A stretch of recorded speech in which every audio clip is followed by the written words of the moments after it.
Hi, hello, it's Nikki and welcome to my messy bookshelves. Today I just wanted to share what I've been reading this week, and it has been an interesting reading week. I've only finished one book and I have DNF'd another. I believe it is my first DNF of the year, so I will get to that in a second.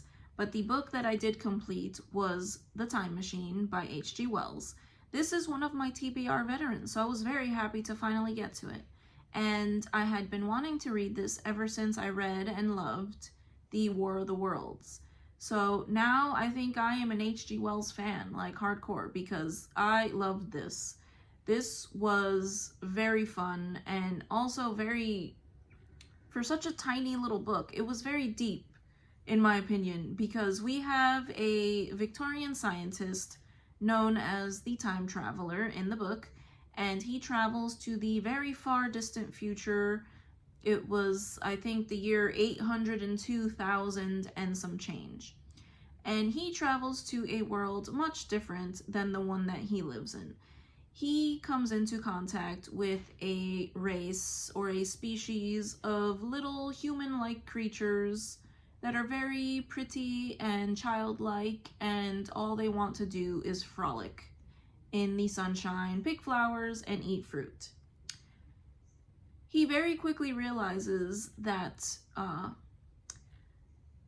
these creatures are descended from humanity, in a world where there are no wars or any types of real struggles. And we see through his eyes that this is sort of what can happen when humanity is at peace and they have nothing to do but devote all their time to pleasure and nothing else. He later comes into contact with another species called the Morlock, and those creatures live underground and they tinker with machinery of some sort and come out at night. And they are rather more vicious than the Eloi, who are the pleasure-loving creatures, but the Morlock are rather vicious and do not spend their time frolicking. They spend their time looking for meat to eat. We don't really see any animals in here, so what kind of meat are they eating? Question mark. But they're rather savage, and I thought it was pretty genius the way that H.G. Wells kind of shows how, left to their own devices, the two different sides of human nature can turn out so extreme from one another if left unchecked. We don't have the struggles, the everyday struggles that humanity has in our time and even in his time.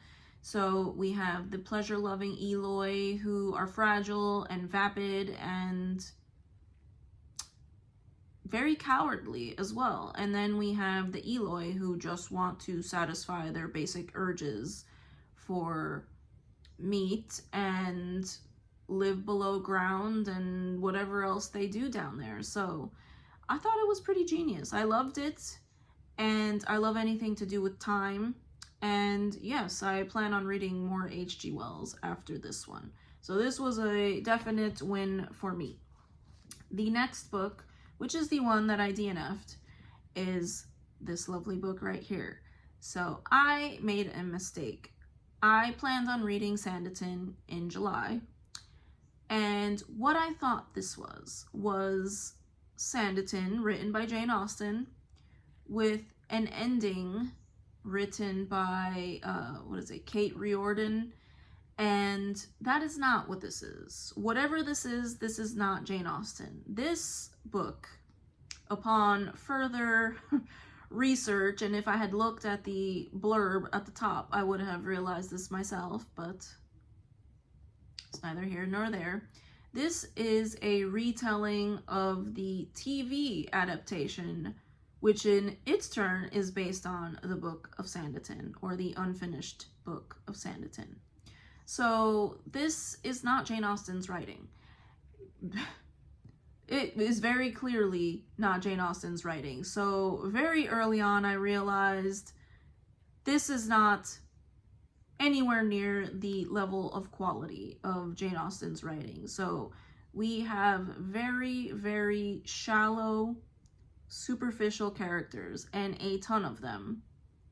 Don't care about any of them. And very, very flat dialogue as well. So we're here, a bunch of dialogue is thrown at us. We don't get any descriptions of where we are or who the people are, the family of the main character, none of what we expect with Jane Austen. So very early on in the pages, we come across Miss Haywood, who is the main character, who is supposed to be very plucky and a very unconventional Jane Austen heroine. Cool. However, we meet her and she comes into contact with Mr. and Mrs. Parker, who have a carriage accident near her home. And they step inside Miss Haywood's house to meet her parents, and we hear no more of them until several pages later. It is several days later when Miss Haywood is contemplating how boring her life is and such. And then we see, oh, Mr. and Mrs. Parker are still there for some reason. We hear from Mr. Parker that he is building and designing a seaside resort that he hopes to make a very fashionable location for the rich and the high society people of this time. He then invites the family of the Haywoods to come join him at his resort that he is building. We don't hear why, how, who is doing the building, where this is, or anything of that sort. We just hear the name, and that is Sanditon. And the family says no, but oh, you can take our young daughter with you. People we just met. Please take our daughter to this up-and-coming seaside resort. People that I don't know that just showed up on my doorstep. Yes, please take my daughter. And that is what happens. And she travels to Sanditon, which we are told is being built, but we get there and the seaside resort is complete. So yeah, I found this no explanations for a lot of things. A lot of these scandalous things that we would typically see in a Jane Austen novel, which are not detailed in a Jane Austen novel, are talked about in here. So we get details on an assault that Miss Haywood witnesses very early on, and it is of a sexual nature, but we're seeing that is just not what I expect from a Jane Austen novel, and we get more description of that than any of the places or people in the novel. So this was a DNF for me. I have since corrected this mistake, and I have ordered the actual unfinished novel of Sanditon by Jane Austen, which I will read this month.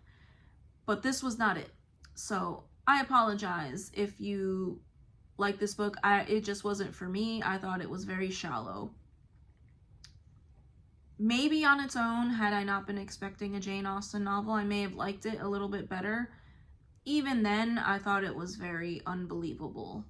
Just the stuff that was happening and no real substance to any of it. So I will be reading Sanditon. Who knows? I may rage read this because I was just so irritated and angry while I was reading it. But I have heard the show is excellent, and that is what this is based on. It is based on the show. So you can tell this is based on 21st century TV. And that is all I will say. But that has been my reading week. I will be reading the actual Sanditon, and maybe I will get to another retelling or an ending of it written by someone else. But until then, I just need to read the actual text. But that is it for my reading week, and I thank you so much if you've made it to the end of this video, and I hope to see you in the next one. Bye.